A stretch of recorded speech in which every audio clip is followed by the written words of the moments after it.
A gente volta a falar sobre a visita do premier do Japão aqui ao Brasil.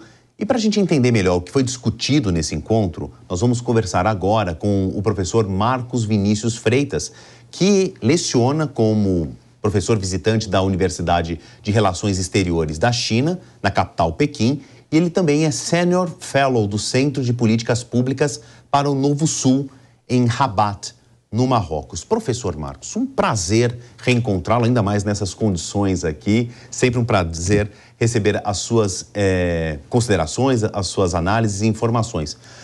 O Brasil tem uma relação histórica com o Japão. São mais de 100 anos de imigração. O Brasil tem a maior colônia japonesa fora do Japão. Só que a economia do Japão foi caindo.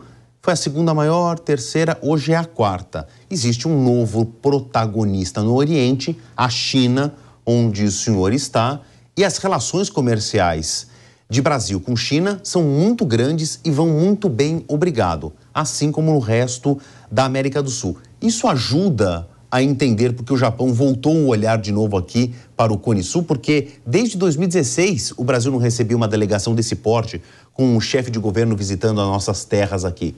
Boa noite para nós que estamos aqui, bom dia para o senhor que está na China. Bom dia, Marcelo, um prazer sempre conversar com você.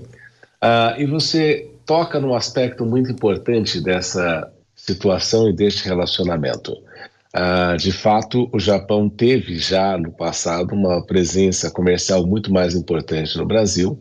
Nós vemos aí que o comércio que foi de 18 bilhões de dólares baixou para 11 e a expectativa é de que isso aí não consiga ser revertido justamente pelas condições que você mencionou.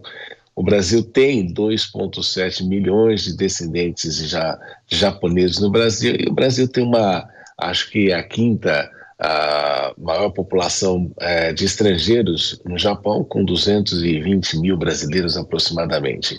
Então, o relacionamento é importante, vai comemorar 130 anos no próximo ano, mas obviamente que o Japão se encontra numa fase complexa da sua história. Passou por vários anos de recessão econômica, a situação do país diluiu consideravelmente em razão de uma diminuição do seu poder econômico que se refletiu globalmente também, e também pelo fato de que o Japão vem atravessando um processo de redução demográfica extremamente importante, né? A projeção é de que em 2040 você tenha 2/3 da população atual.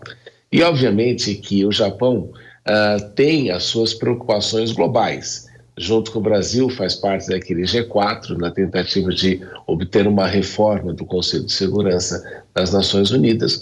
E o Japão entende que o seu inimigo, né, se nós pensarmos assim, o seu inimigo mais importante se chama China, em razão de um histórico, de um período em que os japoneses passaram no território chinês, que é traumático para os chineses, e é justamente a China que é o grande opositor a qualquer tipo de expansão no Conselho de Segurança das Nações Unidas, que inclui o Japão.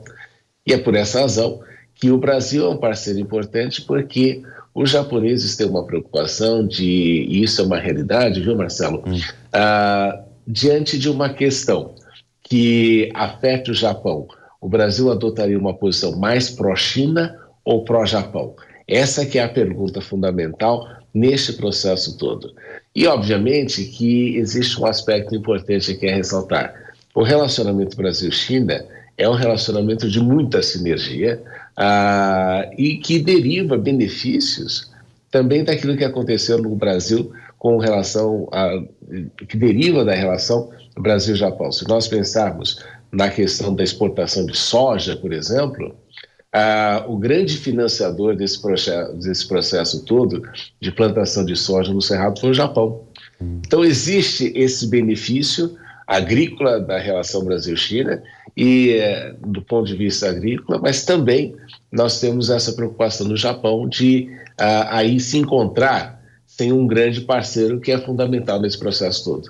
Agora, professor Marcos, me ajuda a achar o que eu vou chamar aqui de um ponto fora da curva. Porque quando a gente fala de relações comerciais, a gente pensa no óbvio, né? A gente exporta matéria-prima, grãos, como o senhor citou, proteína animal, que é escasso no Japão. O Japão é um arquipélago muito rochoso, de rochas vulcânicas, então o gado lá prospera de uma maneira mais complicada do que no resto do mundo. A gente importa do Japão produtos de alto valor agregado, o número de empresas japonesas que já estiveram no Brasil e que pertencem ao nosso inconsciente coletivo é incontável. Mas agora, para o século XXI, tem alguma coisa nova? Porque a América do Sul é um território muito fértil em lítio, que é o petróleo do século XXI, se a gente for olhar para as baterias. Os chineses sabem disso, têm as suas bandeiras aqui na América do Sul. O Japão está procurando alguma coisa que falta para eles e sobra para nós? Não há dúvida de que, quando você olha para o Japão, escassez é uma das regras fundamentais que todo primeiro-ministro japonês enfrenta, porque ele tem um território pequeno, uma quantidade relativamente elevada de pessoas, então uma população muito grande dentro de um território muito pequeno, e essa população tem um alto poder de consumo, em razão do fato de que o Japão desenvolveu aí indústrias tecnológicas que permitiram que o Japão desse um salto econômico muito grande. Então, as necessidades do país são muito grandes com relação a recursos naturais. E, obviamente, que o Brasil tem, neste processo, uma possibilidade grande em razão do fato de que o Brasil tem uma abundância de recursos naturais, como não se observa em outras partes do mundo. Agora, a questão da carne, o presidente Lula está aí querendo expandir essa fronteira comercial do Brasil, e o Japão também, como você disse, é um país que luta na briga tecnológica.